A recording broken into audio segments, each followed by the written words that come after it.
Brook Weber wasn't the kind of woman who vanished without a reason. At 26, she'd just landed her biggest freelance gig yet, shooting autumn landscapes for a travel magazine. Friends described her as vibrant, fearless, and always chasing the perfect light.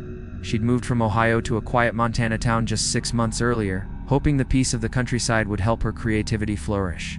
That Friday evening, October 14, 2017, the air was crisp, the sky painted in orange and purple streaks. Brook texted her sister at exactly 6:42 p.m., saying, "One last shot by the creek, then I'm heading home." That was it. No follow-up text, no phone call, just silence. By the next morning, that silence became deafening. Her sister tried calling again and again, straight to voicemail. When local deputies began searching, they found Brook's car less than 3 miles from her last known GPS ping. The headlights were still on. The keys were in the ignition. Her camera sat on the passenger seat, its lens shattered like it had been dropped in panic. A single muddy footprint, too large to be hers, marked the edge of the driver's side door. Nearby, drag marks led into the trees, but ended abruptly at the creek bed, washed clean by rain that had fallen overnight. Whatever happened there, it happened fast. Neighbors told police about a man who'd been seen lurking around the trail that week. A construction worker named Dale Harker, who lived in a rundown cabin not far from where the car was found. They said he'd been seen watching Brook during her photo sessions, always pretending to just be passing by.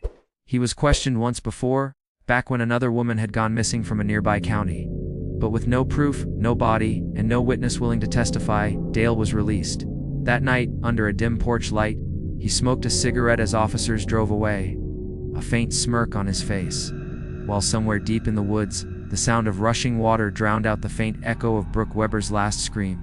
3 days after Brook's disappearance, a pair of hikers stumbled upon something strange near Clearwater Creek, an area locals avoided after dark.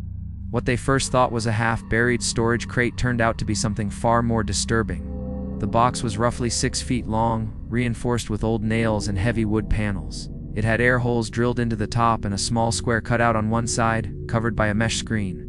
Inside were traces of human presence, an old blanket, 2 empty plastic water bottles, and a cracked wristwatch that had stopped at 20:17 a.m. When the sheriff arrived, he noticed a smell of soil and metal, a mixture that felt unnatural, like the air inside had been trapped for days.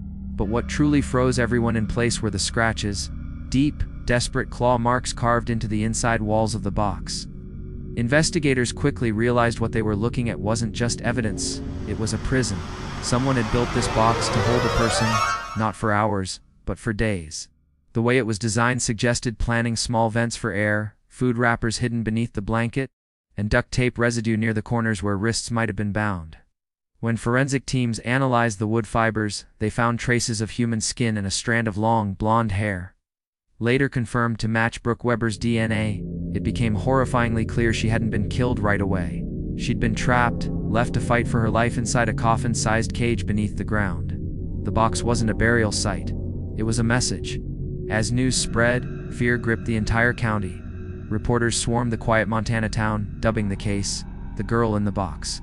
Candlelight vigils lit up the courthouse steps. But behind the scenes, the FBI's behavioral team painted an even darker picture.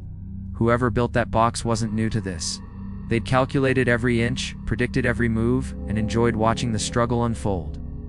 The box had been placed just close enough to the surface that Brook might have believed she could break free, but deep enough that escape was nearly impossible. It was the work of someone who wanted control, who fed on hope before taking it away. And in that small, silent space under the earth, Brook Weber had faced her captor's twisted masterpiece. One plank, one breath, one scratch at a time. When investigators brought Dale Harker in for questioning, the air inside the small Montana sheriff's office felt heavy. Like the walls themselves knew something was wrong. Dale didn't look nervous. He didn't even look surprised. Wearing his usual flannel jacket and mud-stained boots, he sat across the table, fingers drumming lightly as the detectives laid out photos of the box, Brook's camera, and the footprint near her car. For a man accused of abduction and possibly murder, he was disturbingly calm. When asked where he was the night Brook vanished, he gave a smooth, practiced answer: at home. Alone. Watching TV. He even laughed when one detective said, "You're our prime suspect." Dale leaned back, smiled faintly, and said, "Then you don't have much to go on." They ran the usual tests: fingerprints, hair samples, lie detector. but nothing tied him directly to the crime scene. His boots were similar to the print found near Brook's car, but not an exact match. His property search turned up nothing more than old tools, beer cans, and hunting gear. And when they ran his alibi through cable company records, it checked out. His TV had been on that entire night. The lack of physical evidence left the investigators frustrated, though one of them, Agent Sarah Mills, couldn't shake the feeling that Dale was enjoying every second of this. He spoke with a quiet confidence, the kind of tone that said he'd rehearsed this moment. He even asked, "Do I get my picture in the paper now?" before being released. After Dale walked free, the case began to unravel. Leads dried up, witnesses recanted statements. Local rumors turned into ghost stories. People claimed to see strange lights near Dale's property. Others swore they heard digging late at night before he packed up and left town. Meanwhile, Brook Weber's disappearance faded from the headlines, reduced to another cold case in a growing list of unsolved horrors. But behind closed doors, Agent Mills kept a single file open on her desk. Dale Harker's file. Something about the timing, the precision, the smirk, it all felt rehearsed. And deep down, she knew one thing with absolute certainty: killers like him didn't stop after getting away once. They waited. And somewhere out there, Dale Harker was waiting too. 2 years after Brook Weber's disappearance, a woman stumbled into a small police station in Moab, Utah just after midnight. Barefoot, covered in dirt, and shivering under a torn flannel shirt, she spoke only 5 words before collapsing. "My name is Brook Weber." The deputies on duty thought it was a cruel joke, until they ran her name through the database and saw the red tag missing. Presumed dead, she had a rusted key clenched in her hand, and around her neck hung a small wooden cross blackened by fire. When she woke in the hospital, her voice was hoarse, her eyes hollow, and her first question was simple: "Is he still out there?" What followed in the hours ahead would leave seasoned investigators speechless. Brook recounted her story in fragments at first, each piece darker than the last. She said she had escaped the box not by strength, but by luck. The heavy rain that night had loosened the dirt above her. She'd clawed her way through the soaked earth, gasping for air as mud filled her mouth and eyes. When she finally broke the surface, she could barely stand. She wandered through the forest for hours before finding an abandoned hunting shack near the tree line. Inside, she found canned food, a lantern, and a radio that never worked. She stayed hidden there, too terrified to move, knowing Dale would come back to check the site. For days she listened, footsteps, branches snapping, his voice calling her name like a taunt. He thought she was buried forever. He was wrong. According to Brook, she survived on creek water and whatever she could scavenge. She watched Dale from the shadows one night as he burned her belongings in a pit behind his cabin. Her jacket, her shoes, even the camera she'd used that evening.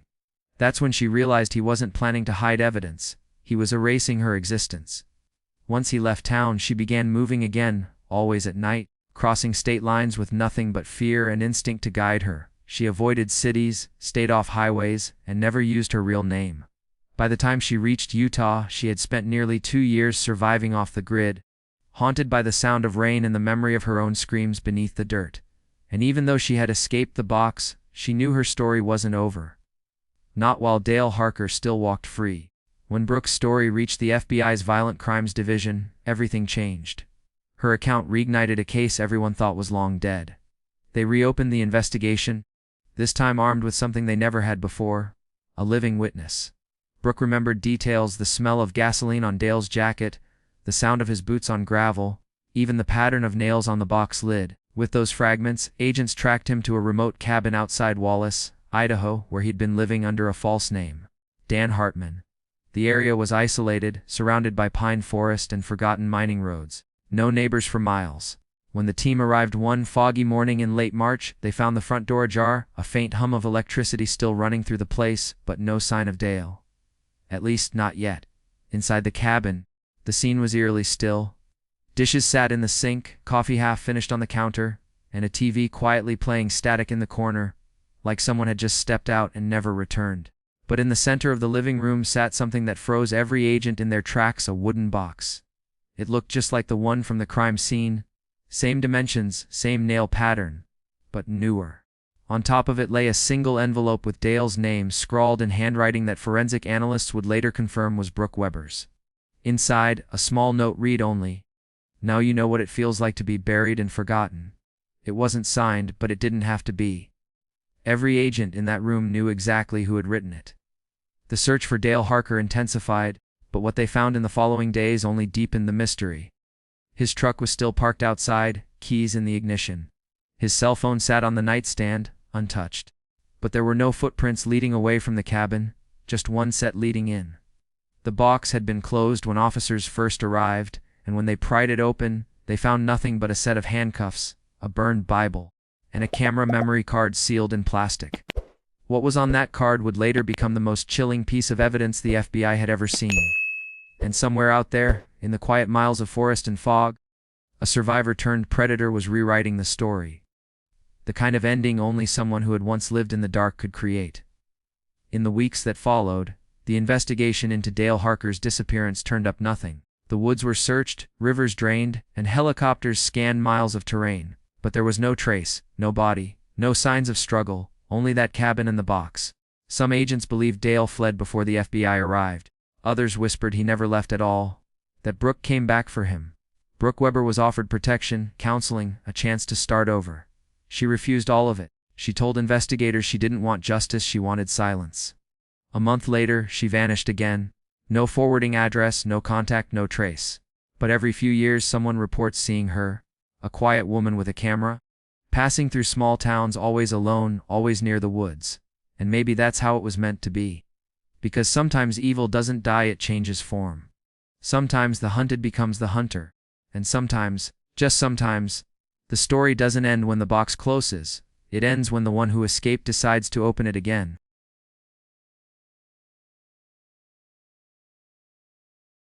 If you liked this video, don't forget to hit that like button, share it with your friends, and drop your thoughts in the comments below. Most importantly, subscribe and hit the bell icon so the next secret finds you first.